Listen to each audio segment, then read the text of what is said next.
Success is not final, failure is not fatal. It is the courage to continue that counts.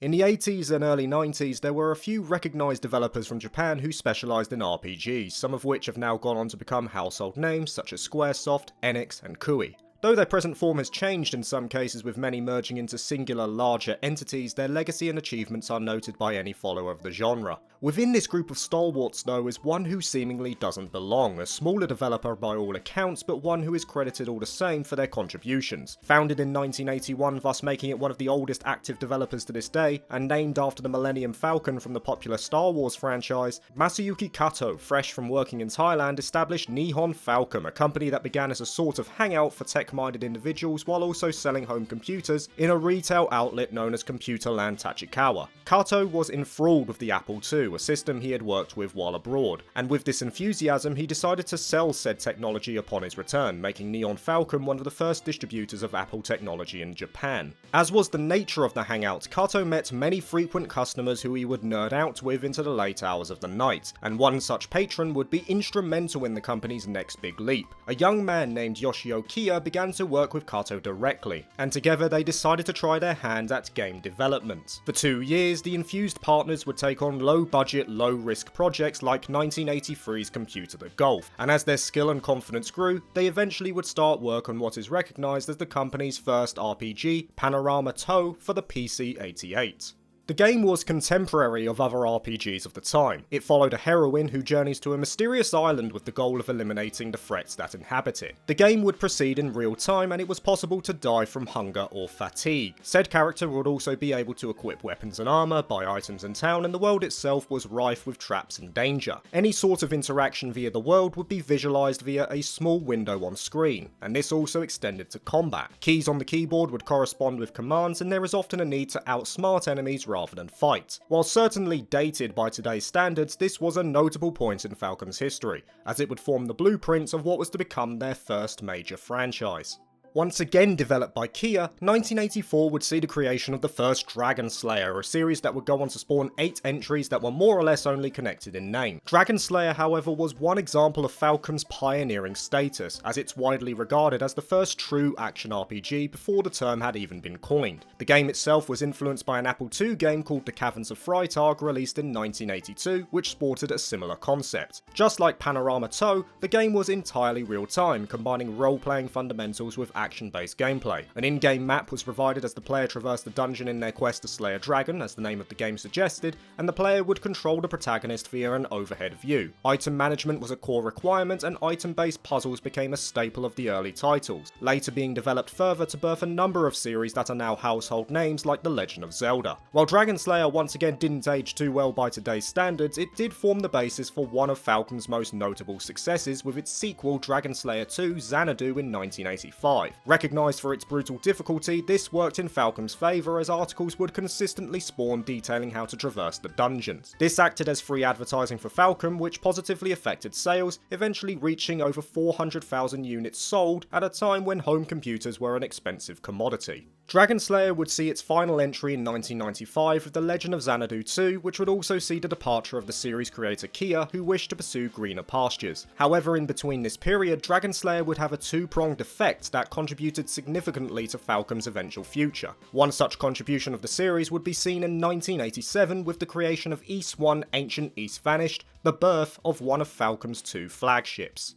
Developed by a duo of programmers Tomoyoshi Miyazaki and Masaya Hashimoto, Ancient Ys Vanished was the first introduction to what is potentially Falcom's most recognisable protagonist, the red-haired adventurer Adol Kristin. Ys borrowed select elements from Dragon Slayer like its action-based gameplay and its fairly high level of difficulty. However, it also demonstrated themes that would be carried over to other titles, such as a focus on story, interconnectivity between titles, and excellent synthesized soundtracks that utilised the PC-88 FM soundboard to its max. The work of Sound Team JDK really allowed Falcom to stand out from their competitors on this front. Whereas others opted for more orchestral renditions, Falcom instead chose to match the pace of the game with intense blood-pumping themes that hold up even today.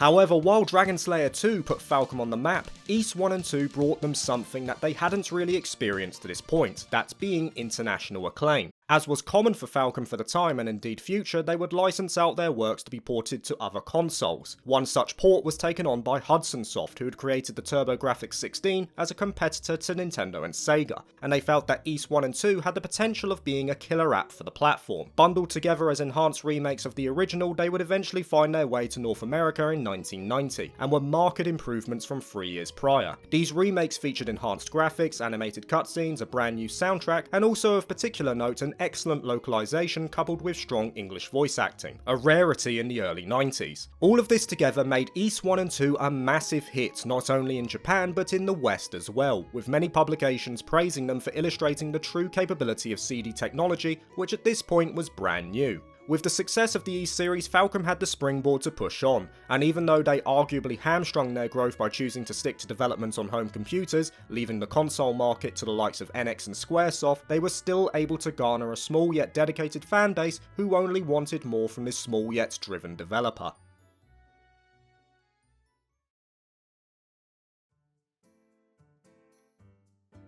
While work was put into the creation of the Ys series on one front, the RPG landscape by the late 80s had changed significantly as many developers had moved over to consoles. It was also a notable milestone in the genre as Chunsoft and NX, championed by Yuji Horii, had released the first Dragon Quest in 1986, a title that redefined the meaning of JRPG and quickly caught on with Japanese audiences, selling 1 million units within 6 months. While Falcom chose to stay the course with software for home computers, they also felt a desire to create a console-style turn-based RPG in the same vein as Dragon Quest. What resulted was the 6th entry in the Dragon Slayer series, known as Dragon Slayer: The Legend of Heroes, released in 1989. To say that this game was inspired by Yuji Horii's work would be an understatement. It featured first-person turn-based combat and even replicated a similar narrative direction, though it played out more like a Final Fantasy title. That being said, it did offer some quality of life improvements too, like the ability to save wherever the player wished, and the option to restart a battle if a game over occurred. A sequel would be released in 1992, set 20 years after the original, and just like with Ys, a plethora of ports followed their initial PC releases. Though the games were fairly well received in Japan, they never reached the heights of Ys 1 and 2, and Falcom are all too aware that these games were safe bets rather than RPG marvels. In an attempt to recapture the magic of Ys, they wanted the next entry to be more ambitious.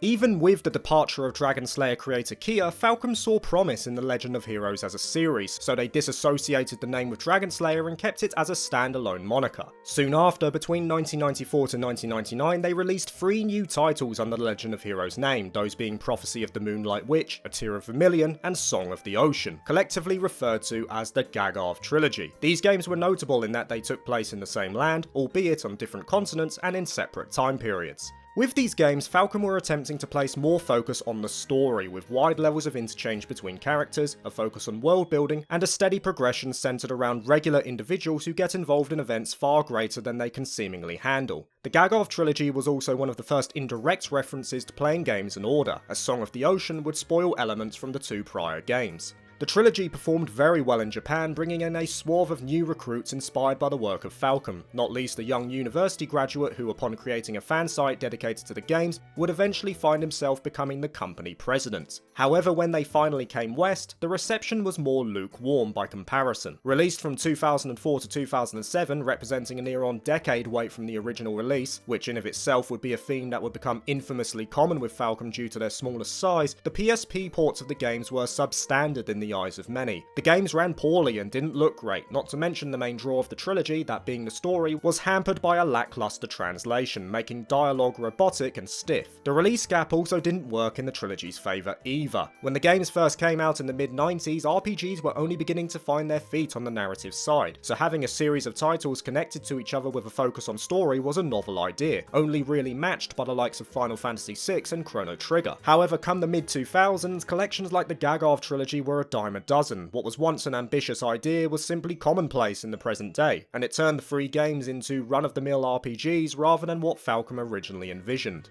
That being said, the seeming poor reception of the Gagarv trilogy in the West should not be regarded as a failure, as these games became the blueprint for something even more enterprising, and even if they didn't catch on overseas, they were still clearly a hit in Japan where they initially released. The trilogy allowed Falcom to realise where their strengths lied, all they needed to do was expand upon it and make it more future-proof. When they finally revisited The Legend of Heroes 5 years later with renewed vigour, they went in with the intention of creating something that could never be replicated.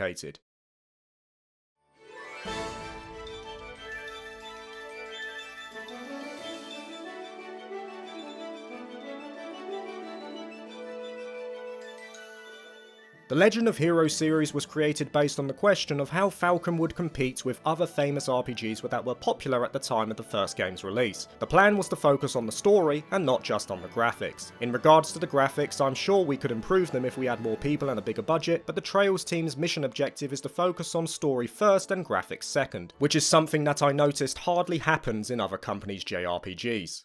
Brought forward as a goal to create one of, if not the most ambitious story in gaming, 2004 would see the birth of the Legend of Heroes' 6th entry, Trails in the Sky, the inaugural title of what they hoped would be a long-lasting saga. To this day, the Trails series is comprised of 11 mainline titles, with a 12th currently in development, split into identifiable story arcs. The first of which consists of 3 titles, Sky First Chapter, Sky Second Chapter, and Sky the Third, otherwise known as the Sky Arc. In the present day, the Trails series is undoubtedly the second flagship of Falcom, with Kondo considering it to be his life's work. Though sales have dropped on some of the newer releases, it still holds a strong position in Japan and continues to gain even greater acclaim outside of it, mostly in the likes of the wider Asian markets and the West. This journey all begun in 2004 with Sky First Chapter. The games are set on the continent of Zemuria, and the Sky Arc takes place in the coastal kingdom of Laberl, where we are introduced to a pair of siblings, Estelle and Joshua Bright. Together they journey around the country on their quest to become fully fledged bracers, a group that works to maintain peace on Zemuria in line with a strict code.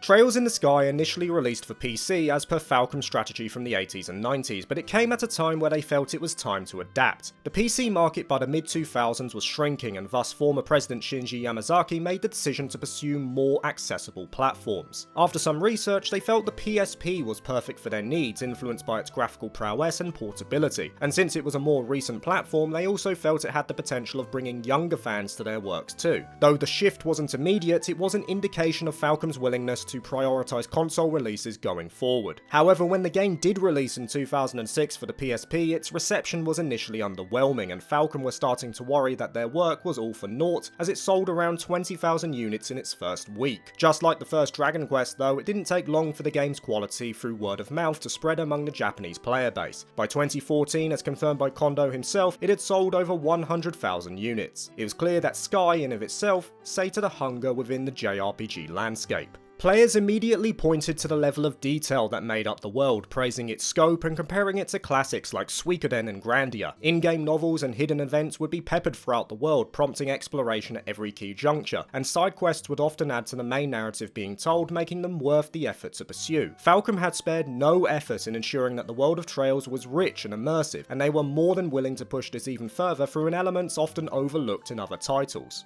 Every NPC in Trails in the Sky had a name and progressive dialogue as the story progressed. It often became an enjoyable pastime to see how the lives of normal people within the world had changed in between events. This facet became a favourite among fans, and it would become a defining feature of the series, with some NPCs making appearances in future arcs, effectively giving them their own journey that players could witness firsthand. I think Trails NPCs are one of the more interesting things that set it apart from other RPGs. These NPCs aren't just there to sell you stuff. They aren't just there to make a town look like it has people living in it. They have their own journeys and goals, and as the player you get to see how they unfold. A few that come to mind are of course Zemuria's eligible bachelor Anton and his friend Ricky. And another I remember fondly is a woman in Laberl who discovers her passion for fishing and absolutely goes for it. These NPCs help make the world of Trails a richer place. And they also help show you what the world of Zemuria is really like. And I can't think of a better way to show that than through its own people. Naturally, the praise was not just directed at the NPCs, the main characters themselves also received acclaim for their strong yet believable story arcs, maintaining a grounding and relatability carried over from the Gagarv trilogy.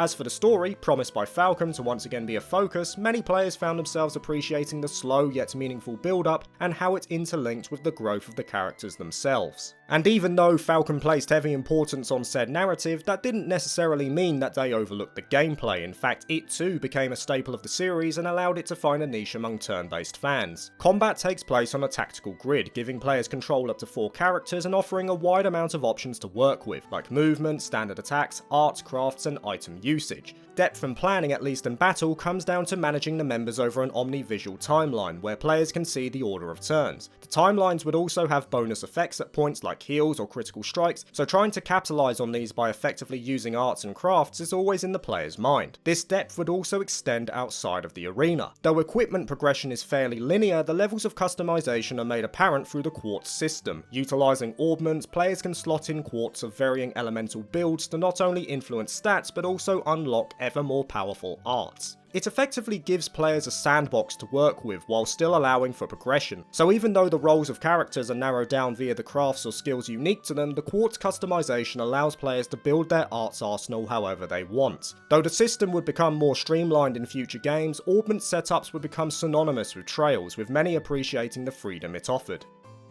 What makes the battle system, especially in Trails in the Sky, so engrossing?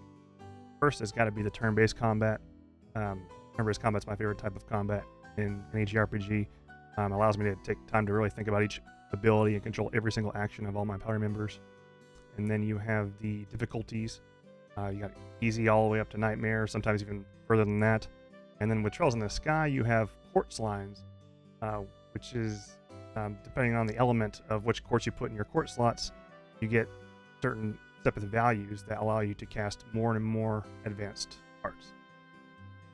Realising they had a formula that worked, Falcom chose to maintain this blueprint for the entirety of the Sky arc, with only minor changes added to spice up the core foundation, at least in regards to combat. Sky the Third though had a radical shift in terms of design, changing protagonists and adopting a dungeon crawler approach yet still presenting a compelling and thought-provoking story. However, it was also the first instance of the method that Falcom would employ to bridge the gap in between arcs, with revelations for future games presented through disconnected events known as doors. These doors would not only dig a little deeper into the current cast in a sort of epilogue format, but would also provide insights into what players were due to expect come the next arc. This particular method would be revisited by Falcom many years later with the 10th game in the series.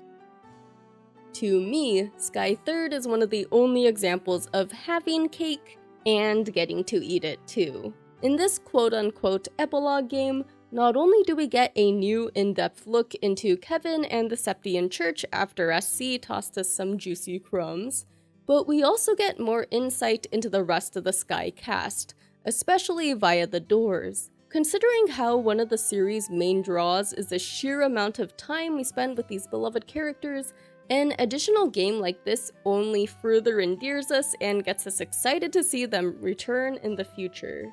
Though Sky Third goes beyond just that, of course, by expanding on Zemuria's world building via setting up the plot points for the succeeding 2 arcs. I just really enjoyed how they introduced important future characters off the backs of ones we already formed an attachment to, like how Stardoor 8 utilized Ollie, and Moondoor 3, Chloe. Overall, the significance of Sky Third will only grow as the player makes their way through the rest of the series, and is just one of the reasons why it has a coveted spot in my top 3 Trails games. Even if the epilogue to Sky was a controversial choice in terms of design, it didn't really show, at least in Japan. By the time the full trilogy was released, 2011 saw the Sky arc breaching the 1 million units sold milestone.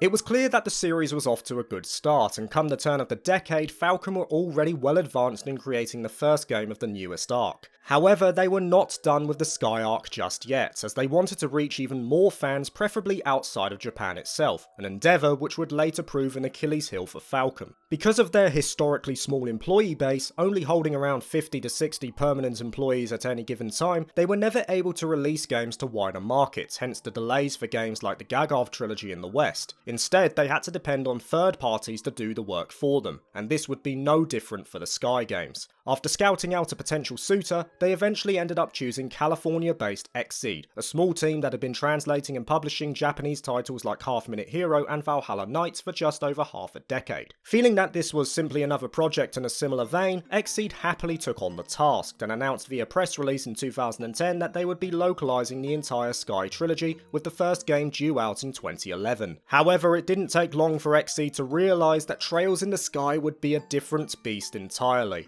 To say that the Sky Arc's journey to the west was a rocky one would be the understatement of the century, a theme that would persist for many of the games even into the present day. This particular struggle would later infamously be known as the Curse of Kiseki. Sky First Chapter alone had over 1.5 million Japanese characters, owing partly to the massive amount of NPCs that had unique dialogue within the game, with editors such as Jessica Chavez crunching for 6 months straight to make the deadline. As quoted by Chavez herself, "When I finally finished it, I dropped 10% of my body weight and was down to 99 pounds. I cut off 18 inches of my hair in a sort of retaliation for the headaches the weight of it had given me while working."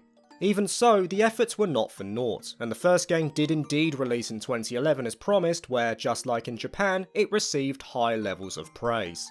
In an ideal world, that would have been the end of the nightmare. Word would spread, the game would sell well, and the company could happily move on to the final 2 games assured of their success. However, this wouldn't be the case, and 2 things would work against Xseed. Initially, there was the issue that Sky First Chapter and Second Chapter were originally meant to be one game, but the scope was so large that Falcom were forced to split it into 2. Because of the revelations in Sky First Chapter, players who did see it through to the end found themselves biting at the ankle for the sequel, putting on even more pressure to the localizer. Now, this wouldn't have been too much of a problem, if not for the other issue. Despite the first Sky game garnering an overwhelmingly positive reception from those who played it, the actual number of those who did was low, and it resulted in the game being a commercial flop. Whether it be due to a lack of marketing or the fact that the PSP was on its last legs, the resource investment relative to the return was minute and demoralizing. As said by Tim Lipschultz in 2011 when quizzed about the progression of Sky's second chapter, "As it stands, it's still too early to give anything even remotely resembling a viable release date. And we certainly can't just focus all our attention on it until it's done, or we'd end up going out of business long before anything came of it. We need all these other releases of ours to survive, because it's a jungle out there, disorder and confusion everywhere."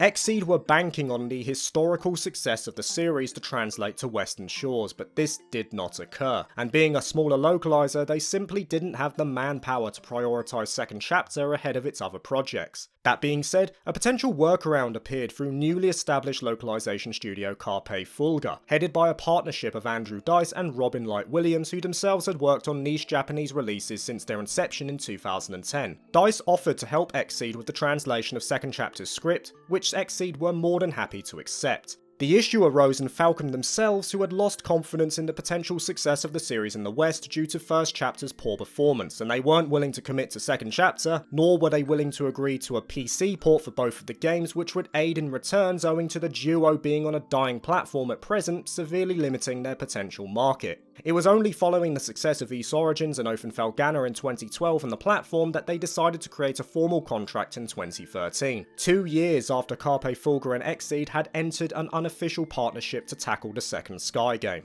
There was finally a light at the end of the tunnel, seemingly. Xseed announced that a PC port would release in 2013 for Sky First Chapter, while Sky's second chapter would come to PSP and PC in 2014. Yet again though, the Curse of Kiseki was unyielding, and it arguably reached its apex around this time. For one, technical inconsistencies between the PSP version of FC and its planned PC port were one hurdle that Xseed would have to overcome, and that itself pushed its release date back from the expected December 2013 to July 2014. Second Chapter, on the other hand, experienced even more issues. The initial plan was to have Dice and Light Williams localize and edit the script, with finished files being sent directly to Xseed. However, when Jessica Chavez received the first of these files, it was clear that there had been a lapse in communication somewhere down the line. Carpe Fulga had sent the files over as CSV rather than the requested spreadsheet format asked for by Xseed. This meant that Chavez would have to manually correct the format to fit into a single cell. It would take her 2 months of copying and pasting. Another issue though came from inconsistencies in terms terminology from the translations done by Carpe Fulgur. Sky First Chapter already had established terms from Xseed's original translation, and to deviate from them in the sequel would have the effect of diminishing the story and confusing players, which in of itself was a fairly important aspect considering the interconnectivity and depth of the Trails universe. The problems compounded on DICE in particular. Even though Carpe Fulgur had fully finished translating the main scenario, this only accounted for around 50% of the game. The other half was all related to NPC dialogue, side quests, item descriptions and the like, and by this point Xseed had started to email directly for updates on the translation, as Carpe Fulgur by this point had been working on the game for 2 years. In a seemingly hopeless position and feeling ashamed of himself, communication would slowly break down between Xseed and DICE, who was the main point of contact. Eventually, Xseed felt they had to reach out to his partner Light Williams, as they were none the wiser on the status of the project. The directness of the contact would immediately clue into Light Williams that something was not right. In an excerpt from 2014, DICE recalls the event and the effect it had on him. And so in March, the issue came to a head. An email came in from Xseed which was particularly, if understandably, cross about the seemingly pointless delays, and at least when I first read it, raised the spectre of CF being removed from the project. Even more importantly, however, it was sent to Robin as well as myself. I had previously been the only point of contact on the project, so needless to say, Robin was also exceptionally and understandably angry with me for apparently being pointlessly lazy. And that was the snapping point. That was it, I thought. I had ruined everything. We were going to be removed from the project, my reputation was shamed forever, I had lost the respect of one of the people who matters to me most in life, and now the only option left to me was to die.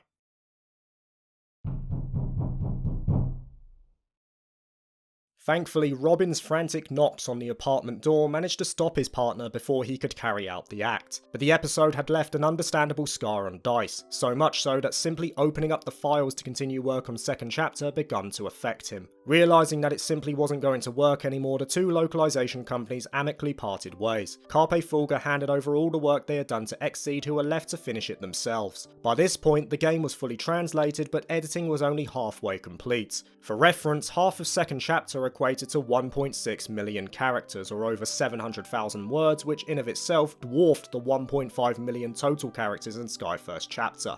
That project took 9 months to edit. Chavez, who had taken the reins for editing by this point, had only 6 months to complete the editing for second chapter. In another gargantuan undertaking and obscene levels of crunch, especially on the side of Chavez, the final edits at last moved to the QA phase, and eventually Xseed simply conceded that they had to get the game out, realising that they had put too much time, effort and sweat into the endeavour. By October 2015, nearly a decade after its initial Japanese release, Trails in the Sky's second chapter was finally released to the West for both PSP and PC. This time around though, the efforts had seemingly been worth it, as the success of both first chapter and second chapter, mostly generated by the PC ports, convinced Xseed to work on the final game, and less than 2 years later, that too came to PC. The PC port of first chapter alone would sell over 300,000 units by 2017, SC selling around 43,000, and Sky the Third selling just over 13,000. Though these numbers may seem unimpressive when looking at the drop from game to game, there was no reason to buy second chapter unless first chapter had been completed, and the same holds true for Sky the Third. This means that even though the figures may not look promising, it was still 13,000 Western players at least who had seen the arc through to the end, and as a result they were now fans for the long haul, eagerly awaiting the next revelation of this grand story.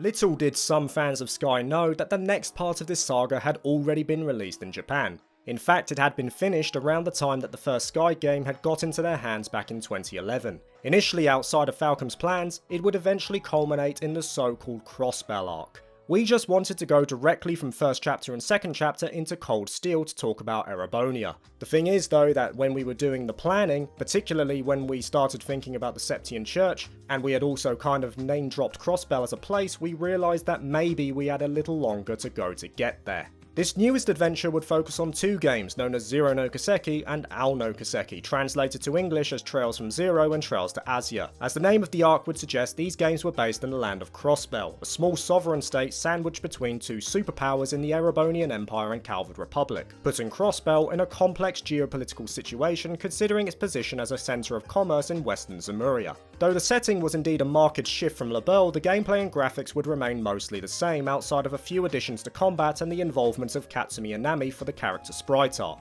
The lack of change was a conscious choice from Falcom themselves. However, what stands out most to me is the memory of Trails from Zero. Trails from Zero had a completely different design to go with a modern image, and there were some who thought, we got good results from Trails in the Sky, so why change it now? Falcom were in agreement that what worked in Sky could also work in Zero and Azure. The core would remain the same as they knew it already worked, but they would introduce small adjustments to separate it from previous games. Combo crafts, master quartz and support crafts are introduced but don't affect the central makeup of what made the Sky battle system strong. On the more divisive point though, the games were also the first iteration of bonding events, albeit in a less pronounced fashion. These were optional moments that the player could choose to pursue dependent upon their tastes, and this would also be carried over to the next arc. However, what really set Crossbell apart from its predecessor was its plot and pacing. For one, it was the first title that played heavily on the promised interconnectivity of the series that leads between arcs, rewarding those who had invested time into the first three games. This particular facet would become a defining element of Trails. That being said, the game would also shine on its own merits. Players take control of the Special Support Section, or SSS, a division of the Crossbell State Police Department who works on matters that the main police force are ill-equipped to deal with. This acting between the lines sees the SSS get involved in many events during the story, which gradually escalate, and as they progress, the so-called Crossbell problem becomes the main theme of the entire arc. With this approach, it takes on a more political tone while still maintaining a fantastical element. The duology is often praised for its excellent character development and gripping plot, with many fans considering it to be the best that the series has to offer, even to this day. Trails fans often point to the Crossbell arc as the pinnacle in the franchise, and I think I can see why. Focusing the story around a single setting like Crossbell City gives players a chance to really get to know that one location. The cities of LaBelle are all very unique, but we don't really spend that much time in each one. And Erebonia is a vast nation of which we only see select locations, often skipping over anything between train stops. As for characters, we get a party size that's manageable, and we get them all at once, so we have much more time to see how they grow and develop. Add in the occurrence of returning characters, something that would become a series staple, and it really gives something to fans who weren't already won over by the Crossbell arc.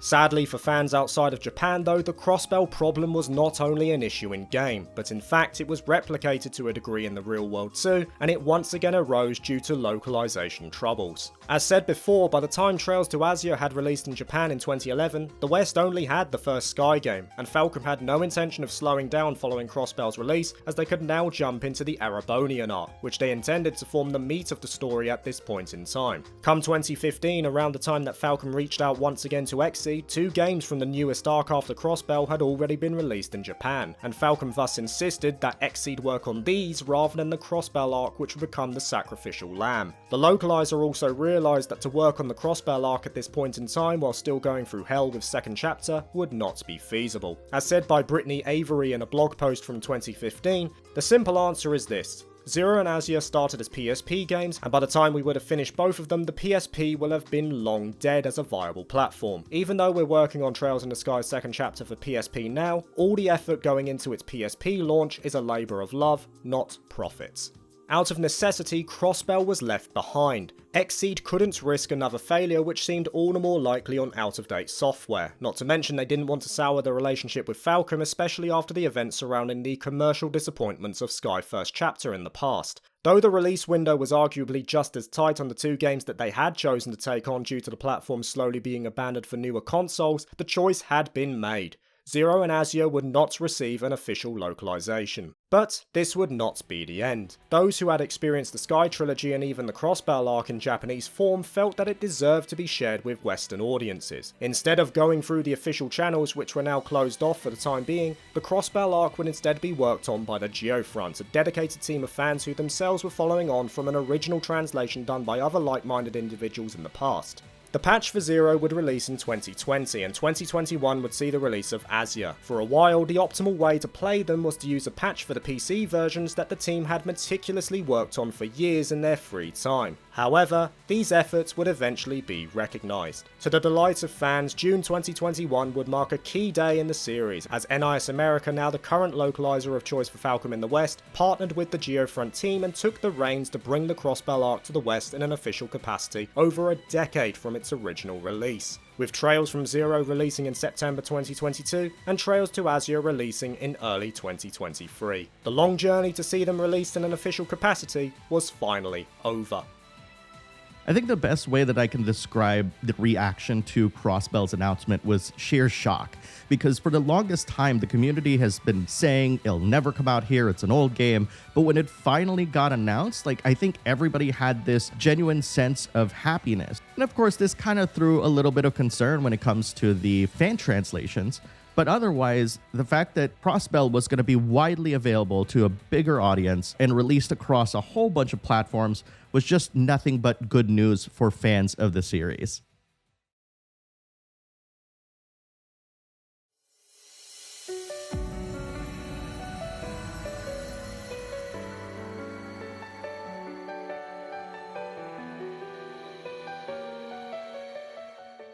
Before Crossbell found its way west though, fans would instead be introduced to Trails' third arc in a shorter time span. 2013 would see the release of Sen no Kiseki for the PS Vita and PS3, and this would be followed by an English release by Xseed in 2015, known as Trails of Cold Steel. This was the arc that Falcom were initially going to jump to immediately following Sky First Chapter and Second Chapter. However, in a revising of concept, they felt that the third Sky game and the Crossbell arc would feed into the narrative of Cold Steel, in particular adding to the mythos and intrigue of this new setting. These games, consisting of Trails of Cold Steel 1, 2, 3 and 4, all take place in the Erebonian Empire, one of the two aforementioned superpowers of Zemuria. It's a land with traditional values that skirts the line between modern and classical, sporting distinctive classes split between nobles and commoners, and boasting a storied and rich history. In these games, the role of protagonist shifts to Reen Schwarzer, a son of a minor baron who starts his journey in the prestigious Fours Military Academy. After joining a unique group known as Class 7 and exploring the land of Erebonia in a similar vein to the other introductory titles, the narrative begins to pick up and involves seemingly simple folk in something far greater. The size of the task was already apparent to Falcom, who are already conscious on delivering something grand as befitting the size and build-up of Erebonia itself.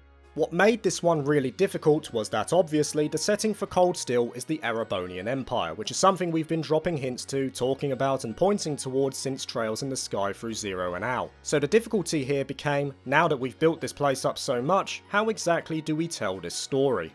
Cold Steel 1 especially can be seen as the first real leap in the series from a technical and gameplay perspective, as it was a notable change from the previous 5 entries. For instance, Cold Steel 1 was Falcom's first attempt at full 3D models. Before, characters would be rendered in 3D and then changed to a 2D image, giving the older titles their signature look, something that Falcom felt was now outdated. Utilising Sony's Fire engine this time around, they felt a change was needed, even if the team lacked experience with this periphery. The results in the first 2 games, even admitted by Kondo, were shaky as they worked through trial and error to not only create said models but also animate them in believable ways. By the time Cold Steel 3 came along, they felt they had finally got to the point they wished. The isometric view was abandoned in favour of an over-the-shoulder perspective, and bonding events that were introduced in the Crossbell arc became a core mechanic of the game. Kondo explained that the bonding events in particular were introduced for a reason.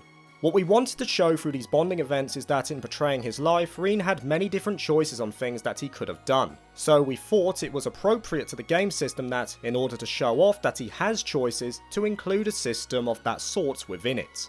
This particular element was a point of division among players, with some appreciating the choice offered to them, especially in regards to the dating sim elements, while others felt that the optional events took away from what Trails games were so adept at, that being their deep characters and narrative. Falcom would hold on to this core mechanic through the entirety of the Cold Steel arc, and they never truly won over all fans, though they have a place in separating Cold Steel from its contemporaries and allowing it to stand out in its own right. I like them, but the way they are handled breaks the immersion of camaraderie for me. We always see them only between the main character and another party member. So you want me to believe X and Y get along very well, but you never show me why. Sure, they always fight side by side and it strengthens the bond, but overall that's not enough. Then we got romance, where most of the confessions feel forced and completely out of character. Give me a canon love interest, or cut romance altogether. My third issue is hiding important information or even characterization in them. If you are not interested in these events, you could easily miss something important. For the future, I would like them to continue the side story approach of Hashimari. On the gameplay side, customization was seemingly simplified, with augment setups eschewing the line-based combinations and instead offering arts and stats immediately upon input. Combat maintained the turn-based style of the previous arcs, but once again small adjustments were made to freshen up the foundation. In the case of the first two Cold Steel games, this came in a link attack system that would gradually grow stronger as the game progressed. Cold Steel 3 and 4 would also add their own mechanics like brave orders and a break system with the aim of speeding up the flow. Finally, progression would be more structured than ever before, with Rin and Class 7 leaving out their days as students during free days while advancing the plot through their field studies at certain junctures. Falcom stuck to their philosophy of small changes, at least in terms of gameplay, but they consciously felt that this surface level change was required, as by this point, the concept of trails was demonstrating its first real flaw. 6 games in, Falcom started to realise the importance of reducing barriers of entry to the series. While the strengths of the games lied in its defining feature of a rich and interweaving narrative that often hooked players in should they find themselves enjoying their first experience, it also presented its biggest challenge, as giving new players that positive first experience would rely on a game that could be enjoyed without knowledge of prior entries, lest they be told to go back to the first game and see it through chronologically. Falcom would have to balance this approach while also pleasing veterans of the series who are eager to see the continuation of the overarching plot. Cold Steel 1 was their attempt at a second entry point. When Xseed acquired the license for Cold Steel 1 and 2, Brittany Avery was immediately questioning the missed elements from the Crossbell arc, but was reassured by Kondo that he had this in mind. Cold Steel 1 was made with new players in mind, as they had realised, especially with Crossbell, that new arcs brought in younger fans who would naturally go back to the older games. Essentially, their goal for Cold Steel was not only to continue developing the incredibly deep lore behind the Zemurian continent, but to do it in such a way that would both please long-time fans and help new fans feel right at home. Rest easy knowing that you can canonically play Cold Steel before Zero and Azure. You'll simply be getting a different perspective on events, seeing things in an order that differs from what Japanese players experience, but is still confirmed by one of the Trail's creators to be A-OK and even pretty much as intended. Cold Steel 1 skirted the line between a game that new players could pick up and enjoy as a standalone while also paying homage to the previous games, with many newer fans having their first exposure to the series here. This juggling act became ever more important as the series progressed, most recently in the current latest release in Curse of Kiseki. As the series moves on, expecting players to begin with a game that released nearly 2 decades prior to get to the part that pulled them in initially was just not feasible, and Kondo realised this. They would have to bank on the more modern introductory games to bring in newer and younger fans that were not interested in the older games initially, but would hopefully feel compelled to go back to them should they find it to their liking. Saying this, Cold Steel 2 and especially 3 and 4 would place importance back on the cohesion of its world, with the second half of the Cold Steel arc especially acting as a bridging point for all previous story arcs. Though the eventual result was again a point of contention, it demonstrated the special place that Trails has as a series. Despite this seeming divide in terms of quality, the Cold Steel series was a huge hit for Falcom, selling 1.3 million units by 2018, with Kondo confirming that the sub-series was indeed the company's best-selling title at that time. Fans in general praised the excellent music of Sound Team JDK, the addictive life sim mechanics, and the arc's interesting narrative twists, intertwined with its large yet mostly enjoyable cast. Though some may look at Cold Steel as a step back in terms of Falcom's usual quality writing, there's no doubt that the games had a huge impact on the series' overall exposure to JRPG audiences.